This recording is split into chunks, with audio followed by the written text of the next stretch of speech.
Hello' everyone, happy Saraswati পূজা চবকে। I hope চবেই ভালে আছা। চ' কেনেকুৱা গ'ল তোমালোকৰ ফাৰ্ষ্ট পেপাৰখন? শুনিছোঁ যে বহুতৰ ফাৰ্ষ্ট পেপাৰখন ভাল যোৱা নাই। इंग्लिश पेपरখন बहुत टफ आसे बोली শুনিছিলোঁ। बहुत जन बोल रहे थे, जैसे मेरे स्टूडेंट्स उन लोग ने बोला कि सर इंग्लिश पेपर काफ़ी टफ आया है इस बार। तो क्या कर सकते हैं, अगर किसी साल काफ़ी टफ हो सकता है लेकिन किसी स्टूडेंट्स के लिए वो ईजी भी था, ठीक है। तो और हार्ड वर्क करना पड़ेगा और पढ़ाई करना पड़ेगा, क्योंकि जो अपकमिंग एग्ज़ाम्स है वो भी इतना ईजी नहीं होने वाला है, ठीक है। तो अभी मेरे पास क्वेरीज आया था, मेरे पास क्वेश्चंस आए थे कि सर जो एग्जाम्स जो पेपर्स आ रहे हैं अभी যিবিলাক এক্সাম আহি আছে, there the papers are quite lengthy. বহুত ডাঙৰ ডাঙৰ পেপাৰ হয়, মানে চিলেবাছখন বহুত ডাঙৰ, the syllabus is very big. So' how to complete the entire question paper in time. So today the topic of our video is how to complete the question paper on time. So इसके लिए देखो कुछ बात होते हैं। Practice makes a man perfect. ये एक ऐसा कहावत है कि प्रैक्टिस से ही एक इंसान परफेक्ट होता है, ठीक है। तुम बिना प्रैक्टिस के तुम कुछ कर नहीं सकते, बिना प्रैक्टिस के तुम एक्सीलेंट नहीं बन सकते।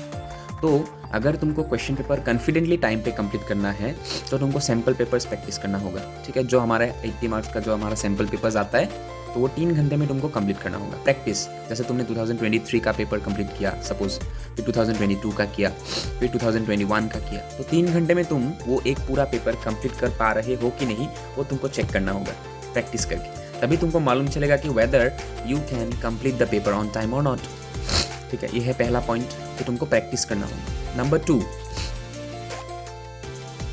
दूसरा पॉइंट, जब तुमको क्वेश्चन पेपर मिलता है, you get 10 minutes of time to go through your question paper. 10 minute मिलता है क्वेश्चन पेपर को देखने के लिए, कौन सा क्वेश्चन क्या आ रहा है, कौन से यूनिट से आया है।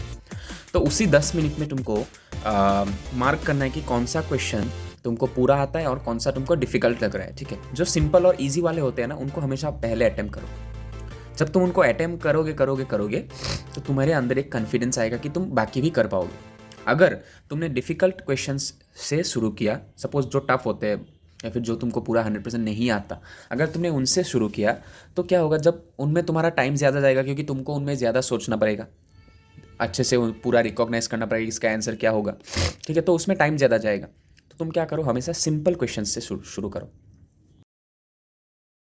थर्ड पॉइंट, थोड़ा फास्ट लिखने का ट्राई करो, ठीक है।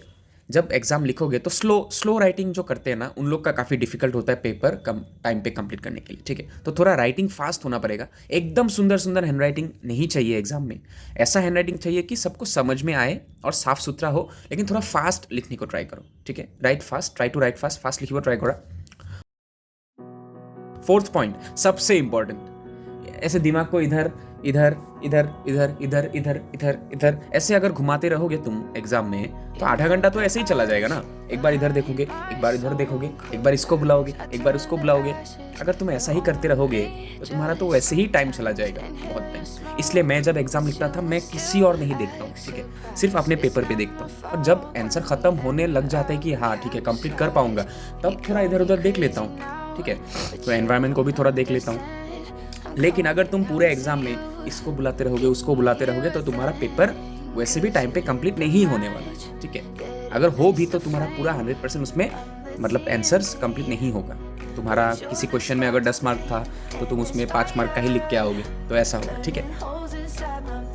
वर्ड लिमिट देख के आंसर लिखो, जो जितना वर्ड लिमिट हमको बोला गया है लिखने के लिए। फॉर एग्जाम्पल सपोज एक 10 मार्क का क्वेश्चन आया, तो उसके लिए तुमको फॉर एग्जाम्पल 600 वर्ड्स के अंदर ही लिखना है, ठीक है। तो उससे अब तुम क्या एक वर्ड काउंट करते रहोगे कि 600 हुआ कि नहीं, हम लोग काउंट नहीं करेंगे।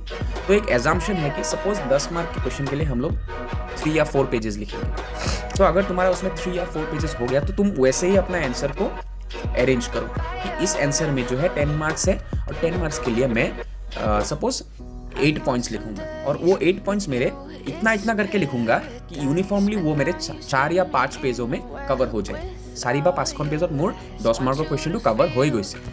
চ' সেইটো আমাৰ হ'ল পইণ্ট এটা, যোনটো আমি মাৰ্কছ চাই পেলাইহে এনচাৰ লিখিব লাগে, ঠিক আছে।